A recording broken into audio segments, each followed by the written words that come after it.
Sa madaling salita, safe po itong mainom. Pero, ito pong pero na to ay mahalaga. Kapag yung kapartner mo ay merong nakakahawang sakit, for example, STI, malaki po yung possibility na mahawa din po kayo. Maitim ba skin, underarm at singit mo? K-Skin ang bahala sa'yo. Premium ang ingredients, paraben-free and sulfate-free, and FDA-approved, kaya safe for everyone. With K-Skin, ibalik ang alindog mo. Huwag nang magpahuli. Hi guys! Welcome back to our channel. Kamusta po kayong lahat? Sana ay nasa mabuti po kayo. At sa mga hindi pa po nakakakilala sa akin, my name is Cheryl Ting. At kung bago lang po kayo sa channel na to, pwede po ba makahingi ng isang favor to please consider to subscribe dito po sa ating channel. And also, huwag nyo na rin po sanang kalimutan i-like and i-follow ang ating Facebook page official. Maraming salamat po. And for today's video is another concern video po. Ang sabi niya is, Good morning, ma'am. Sana masagot mo ang tanong ko. Okay lang po ba kung malunok naming mga lalaki ang galing sa pipay ng mga babae? Sa mga hindi po nakakaalam, ang pipay po ay vagina. Sa salita po natin dito. In order na mabawasan yung mga sensitibong words natin dito. Now, doon sa tanong mo kung safe ba na kung sakaling malunok ninyong mga lalaki, yung mga fluids na lumalabas sa aming mga babae, well, kung ang partner mo ay kilalang-kilala mo na, kayong dalawa lang naman ang nagtatalik, of course, safe yan. Wala pong pinagkaiba yan doon sa lumalabas din sa inyo. Meaning, hindi ito lason. Hindi mo ikamamatay ito kung sakaling malunok mo. May mga couple nga po na nag-enjoy talaga sila na sadyaing lunukin yung lumalabas na fluids doon sa mga partner nila.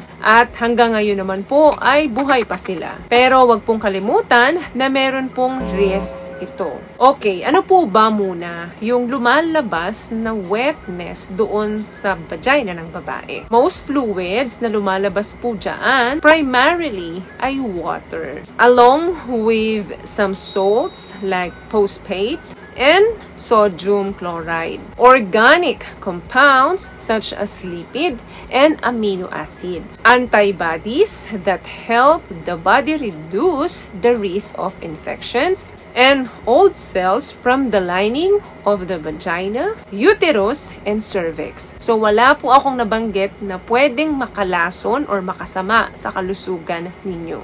Sa madaling salita, safe po itong mainom. Lalo na kung kilalang-kilala mo na ang partner mo, alam mo ang diet niya, alam mo yung kanyang lifestyle, at ikaw lang talaga yung nakakasiping niya. Pero, ito pong pero na to ay mahalaga. Kapag yung kapartner mo ay merong nakakahawang sakit, for example, STI, sexually transmitted infection, sexually transmitted disease, malaki po yung possibility na mahawa din po kayo. Yan lang po yung pwede ninyong ikapahamak. Okay, next question. Ano po ba yung mga normal at hindi normal na discharge na fluids naming mga babae? Ang normal po na discharge ng babae ay kailangan clear or white. At hindi po siya mabaho. Pwedeng magbago ang texture nito lalo na kapag ang mga kababaihan ay malapit ng magka-period or magka-regla. Ano po ba yung mga dapat na i-consider ninyo kapag nakakita nyo yung fluids na nanggagaling sa aming mga babae? Number 1 dyan, texture. Ang discharge po niyan, dapat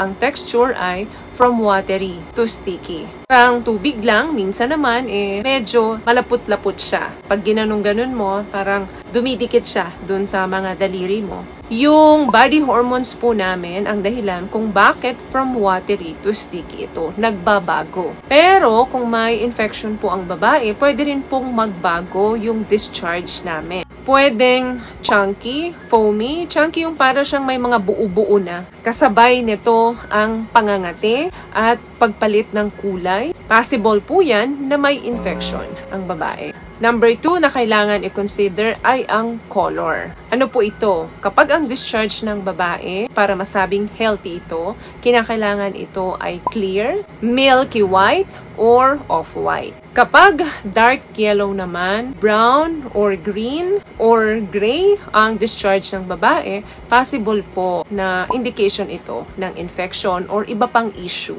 na sakit ng babae. Number 3 na dapat i-consider ay yung smell. Ang discharge po talaga ng babae ay may konting amoy pero hindi hindi po ito foul, hindi po ito strong, hindi rin po ito unpleasant. At kapag na-notice po ninyo na amoy fishy ito, yung sobrang malansa or foul, yung parang nabubulok na amoy na, accompanied by changes in color or texture, malaki po yung possibility na may infection. Last one, yung amount or yung dami ng lumalabas sa babae. May mga babae pong nagpuproduce ng maraming discharge talaga. Meron naman pong mga babae na nagpuproduce konti lang. Ano po yung dahilan kung bakit may marami or may kaunti? Number 1 dyan is pregnancy or gumagamit siya ng birth control pills. Pwede rin naman ovulation or yung babae is magkakaroon na ng period. Yang mga bagay na yan ay pwede pong makaapekto sa discharge na meron kami. Pero po, yung biglaang pagbabago nung discharge ng babae, pwedeng nawala or pwede namang sobrang dami. Pwedeng something is wrong sa kalusugan niya. Kontakin niyo po agad yung mga healthcare provider ninyo or pumunta ka agad kayo sa mga OB-GYN or gynecologist and i-consult niyo po ang nangyayari sa inyo. Huwag po kayong mahihiya or matatakot na lumapit sa kanila. Dahil hindi po kayo nag-iisa. Marami na pong nahawakan na kaso ang mga professional natin o mga doctor natin regarding dito. So overall, kung wala naman pong mga kasong ganito, safe po na malunok ang fluids ng babae. So, enjoy it tremendously and get closer to the owner of the pussy. I-enjoy nyo lang yung taste and aroma niyan. So, yun lamang guys ang video natin for today. I hope nakapagbigay po ako ng tips sa inyo. At kung nagustuhan nyo po ating video, please give it a thumbs up, comment down below, and also share this video na rin po sa mga kaibigan na sa tingin nyong matutulungan ng video natin. Once again, palagi po kayong mag-iingat at palagi po kayong manalangin. Thank you guys for watching and see you in our next one. Always love yourself and be a blessing. Bye!